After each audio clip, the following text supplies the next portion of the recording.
দেওয়া সুন্নত।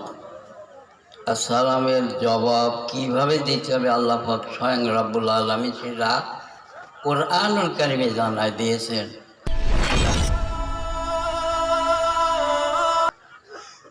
যখন তোমরা সালামের দ্বারা অভিভাবিত হবে তখন তোমরা সালামের উত্তম পর্যায়ের তার অভিভাবনের জবাব দাও। বে আহসানা তাহিয়া শব্দ আছে, কাজে সালাম দিলে তার সঙ্গে একটু বাড়ায় কথাটা বলা, এইটা হচ্ছে মুস্তাহাব। যদি বলি আসসালামু আলাইকুম ওয়া রাহমাতুল্লাহ, অন্ততপক্ষে ওয়ালাইকুম আসসালাম ওয়া রাহমাতুল্লাহি ওয়া বারাকাতুহু, কথাটা বুঝেছেন? আলহামদুলিল্লাহ, আলহামদুলিল্লাহি রাব্বিল আলামিন, ওয়াসসালাতু ওয়াসসালামু আলা আশরাফিল আমবিয়াই ওয়াল মুরসালিন ওয়া আলা আলিহি ওয়া সাহবিহি আজমাইন। ক্বালা আল্লাহু তাআলা আউযু বিল্লাহি মিনাশ শাইতানির রাজীম, কুল ইন কুনতুম তুহিব্বুনাল্লাহ ফাত্তাবিউনি ইউহিব্বুকুমুল্লাহ ওয়া ইয়াগফির লাকুম যুনুবাকুম, আল্লাহু গফুরুর রহিম। وقال النبي صلى الله عليه وسلم من أحب سنتي فقد أحبني ومن أحبني كانت معي في الجنة أو كما قال عليه الصلاة والسلام। আমি কিন্তু ওয়াজ কালাম এটা আমি করি না, জানি না। ইমানি দায়িত্ব হিসাবে একটা তাফসীরুল কোরআন মাহফিলে হাজির হয়েছে আল্লাহর জন্য, আর আপনাদের প্রতি আহ্বান রাখছি লিওয়াজহিল্লাহ, আল্লাহর জন্য। কারণ আমরা সবাই জানি আমার পরিচিতি, আমরা মুসলমান। বলেন, আমরা মুসলমান। আর মুসলমানের পরিচিতি দিয়ে মুসলমান শব্দের অর্থটা কি? যে নিজেকে কমপ্লিটভাবে সারেন্ডার করেছে আল্লাহর সামনে, সক্রিয়তা তার নিজস্ব নাই। আমার মন চায় তাই আমি এটা করি, একথা কোনো মুসলমান বলতে পারে না। মুসলমান সে নিজেকে বিক্রি করে দিয়েছে আল্লাহর সামনে। অনুভূতি যে আনতে হবে। আমি কোনো বলেছি একটু আগে, আমি ওয়াইজিন না, সাজায় কিচ্ছা কাহিনী দিয়ে কথা বলার অভ্যাস আমার নাই। আমি শিক্ষকতা করেছি কিছু বুঝের জন্য, আমি উপকৃত হতে পারি, আপনারাও জিনিসটা বুঝতে পারেন। আপনার আমার পরিচিতি, আমরা মুসলমান, আমরা নিজস্ব সক্রিয়তা হারিয়ে ফেলেছি আল্লাহর সামনে। আল্লাহ যেটা, কোরআন যেটা আমাদেরকে বলবে সেটা আমরা মানব, কথা তাই না? কোরআনের তাফসীরের মাহফিল যেটা, আমি আল্লাহকে ভালোবাসি, কোরআন আমার গাইডলাইন হলে আমি সেখানে অনুপস্থিত না হয়ে দূরে থাকতে পারি। এখন এই আলোকে পূর্ববর্তী বক্তা যে মুত্তাফাকুন আলাইহি হাদিসটা বলেছেন, একটু ভেবে দেখেছি কি অনুভূতি এনেছি? ক্বালা নবী সাল্লাল্লাহু আলাইহি ওয়াসাল্লাম লা ইয়াকুলু কওমুন ইয়াযকুরুনাল্লাহ ইল্লা হাফাতুহুমুল মালায়েকা ওয়া গাশিয়াতুহুমুর রাহমা ওয়া নাযালাত আলাইহিমুস সাকিনাহ। এই অন্য কোনো মজলিসে এই ঘোষণা কোথাও নাই। আপনি গানের মজলিসে, আপনি বিবাহের অনুষ্ঠানে, আপনি অন্যান্য আয়োজনে বসলে আপনার এই ঘোষণা দেওয়া হয়নি। একমাত্র কোরআনের মজলিসে, আল্লাহর আলোচনার মজলিসে, আল্লাহর জিকিরের মজলিসে আপনি যদি হাজির হয়ে যান, সেইখানে আপনার এই গৌরবগুলো মহানবী সাল্লাল্লাহু আলাইহি সাল্লাম ঘোষণা করেছেন। এরপরে আপনার একটা কথা চিন্তা করেন যে আমি যে আয়াতখানা বলেছি, আমরা সবাইকে আল্লাহর ভালোবাসা চাই, চাই। একটু কথা বুঝিয়ে জন্য বলেন, আমি কোনো কারো সাপোর্ট আমি নিতে চাচ্ছি না, আমি বুঝার জন্য বলছি। আমরা সবাইকে আল্লাহর ভালোবাসা চাই। এখন আল্লাহর ভালোবাসা যদি না চাই আর চাই, এই দুইটা বুঝতে হবে। কোরআনে কি বলে? আল্লাহ পাক বলছেন ওয়াল্লাযীনা আমানু আশাদ্দু হুব্বান লিল্লাহ, যারা আমি আল্লাহকে ভালোবাসার মন রাখে তারা যেন জেনে নেয় সব চাইতে তাদের কাছে আমি হচ্ছি প্রিয়। বলেন সুবহানাল্লাহ। তাহলে আপনার আমার কাছে সবচেয়ে প্রিয় কে হবে?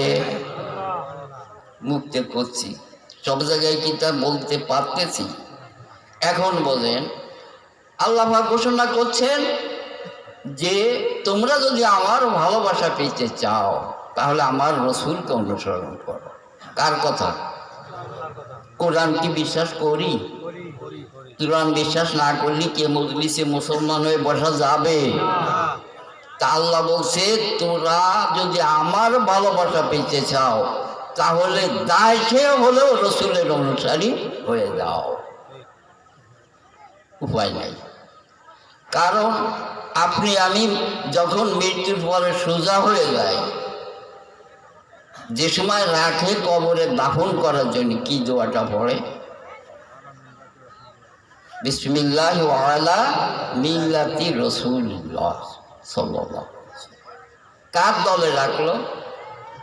রসুল। আল্লাহ নামে তোমার রসুলের দলে দিয়ে গেলাম। দুনিয়ায় রসুলের দলে যদি না থাকি, তার অনুসারী না হই, সেদিন কি ওই লাশ রসুল নেবে? বিবেক দিয়ে বুঝতে হবে। আমার সম্পূর্ণ বাহ্যিকতা আভ্যন্তরিক রূপরেখা নবী মুহাম্মদ রাসূলুল্লাহ সাল্লাল্লাহু আলাইহি সাল্লামের ছবিতে অঙ্কিত হবে।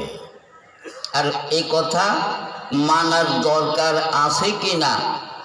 যদি আল্লাহর গোলাম হই আর মুসলমান দাবিদার হই, আল্লাহ বলছেন লাকাদ কানা লাকুম ফি রাসূলিল্লাহি কি উসওয়াতুন হাসানাহ। যে আল্লাহর রহমত, আল্লাহর সন্তুষ্টি চায়, মুক্তি চায়, তার জন্য উত্তম আদর্শ হচ্ছে বিশ্বনবী মুহাম্মদুর রাসূলুল্লাহ সাল্লাল্লাহু আলাইহি সাল্লামের আদর্শ। এখন আপনি আমি রসুল সাল্লাল্লাহু আলাইহি সাল্লামের আদর্শ গ্রহণ করব। যদি এখানে বাধা আসে তাহলে বুঝতে হবে আমার ভিতর প্রতিবন্ধকতা করছে আযুব মুবিন কে? শয়তান। আমি তার থেকে আল্লাহর কাছে পানা চাবো, দৃঢ় সংকল্প নিয়ে রসুলের সুন্নাত আদর্শকে গ্রহণ করব। কেননা রসুল সাল্লাল্লাহু আলাইহি সাল্লাম বলছেন যে আমার আদর্শকে, আমার নিয়ম নীতিকে ভালোবেসে গ্রহণ করলো সে আমার সঙ্গী হয়ে জান্নাতে যাবে। বলেন সুবহানাল্লাহ। এ জায়গায় কোনো তর্ক বিতর্ক রেখে নিজের জীবনকে প্রতিপন্ন ধ্বংসের মুখে ঠেলে দিব না, এটুকু অনুরোধ। আর এই কথা, এই দাবি, আর কোনো অবস্থাতেই যদি কোরআনের মাজলিস, আমি সবসময় আল্লাহর পক্ষে, কোরআনের পক্ষে থাকব। বলেন আল্লাহুম্মা আমিন। আমরা আল্লাহ আল্লাহ রসুলের বিপক্ষে কখনো অবস্থান নিব না। আল্লাহ পাক আমাদের কবুল করুক। আর এর জন্য কিন্তু বিরাট মনের সাথে, বিবেকের সাথে ফাইট দরকার। আর সেই হচ্ছে বড় যুদ্ধ, সেই হচ্ছে বড় যুদ্ধ। যা আমার নফসে ছাবে না, তবু আমি আল্লাহর গোলাম বিধায় আমি ওইটা করবই। এই দৃঢ় সংকল্প গ্রহণ করার জন্যই তারা সফল হয়ে যাবে। কারণ আল্লাহ পাক কোরআনুল কারীমের বিচার বলেছেন, যারা অবাধ্য হলো, আম্মা মান তাগা ওয়া আসারাল হায়াতাদ দুনিয়া ফাইনাল জাহিমা হিয়াল মাওয়া। যারা অবাধ্য হলো, মনের খেয়াল খুশি মতো আল্লাহ পাকের বিধানকে লঙ্ঘন করে মনের খেয়াল খুশি মতো চললো, পার্থিব জীবনকে প্রাধান্য দিল, আখিরাতের খেয়াল করলো না, তাদের ঠিকানা হলো জাহান্নাম। আমরা কেউ জাহান্নামে যেতে রাজি না। আর অন্য একটা আল্লাহ পাক আশার বাণী দিচ্ছে, ওয়া আম্মা মান খাফা মাকাম রাব্বিহি ওয়া নাহান নাফসা আনিল হাওয়া ফাইনাল জান্নাতা হিয়াল মাওয়া। যে তার প্রভু আল্লাহর কাছে কিয়ামতের দিবসে নিজের জীবনের খতিয়ানের হিসাব দেওয়ার ভয় রাখলো এবং কি করলো, সেই হিসাব দেওয়ার ভয় নিয়ে চললো। সেই ব্যক্তি ওয়ানাহান নফসা আনিল হাওয়া, এবং তার প্রবৃত্তিকে, মনের খেয়াল খুশিকে বিসর্জন দিয়ে দিল। মনে চাইছিল এটা করতে, কিন্তু আল্লাহ পাকের ভয়, আল্লাহর কাছে হিসাব দিতে হবে, এই জন্য এটা করলো না। তার ঠিকানা হলো জান্নাত। আল্লাহ পাক আমাদের সকলকে সর্ব অবস্থায় আল্লাহর ভয় ভীতি নিয়ে চলতে পারি এই তৌফিক দান করুন। আমি আপনাদের সামনে এই দুটি আহ্বান রাখলাম। আমাদের সকলকে কিন্তু মুসলমান হয়ে জীবনযাপন করতে এবং মুসলমান হয়ে মরতে হবে, এই ঘোষণা বারবার আমরা সব জায়গায় শুনতেছি। এর জন্য কিন্তু দৃঢ় প্রতিজ্ঞা নিয়ে কদম রাখতে হয়। আমি কোন কাজটা করব, কোনটা বর্জন করব, কোরআনের গাইড দেখে এটাকে আমাকে নির্ণয় করতে হবে। আমরা সকলেই ঈমানে হালে ঈমান নিয়ে থাকতে পারি, ঈমান নিয়ে মৃত্যুবরণ করতে পারি। আমার এলাকাবাসী আপনারা সবাই আমার আপনজন, আমি সকল প্রতি দোয়া করি, আপনারা আমার জন্য দোয়া করবেন। আসসালামু আলাইকুম ওয়া রাহমাতুল্লাহ।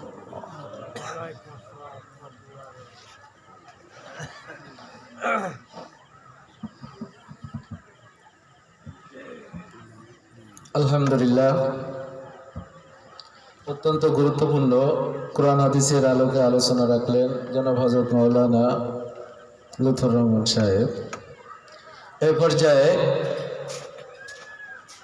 আমি এলাকাবাসী ও মুসলমান ভাইদের প্রতি বিনীতভাবে অনুরোধ রাখছি, আপনারা যারা এদিক ওদিক ঘোরাফেরা করছেন, দোকানপাটে, রাস্তায় বা বাড়িতে বা বিভিন্ন জায়গায় গল্পগুজবে মেতে আছেন, আপনারা সকলে দিনের খাতিরে পবিত্র কোরআনের ভালোবাসায় জান্নাতের বাগিচায় এসে উপস্থিত হন। এ পর্যায়ে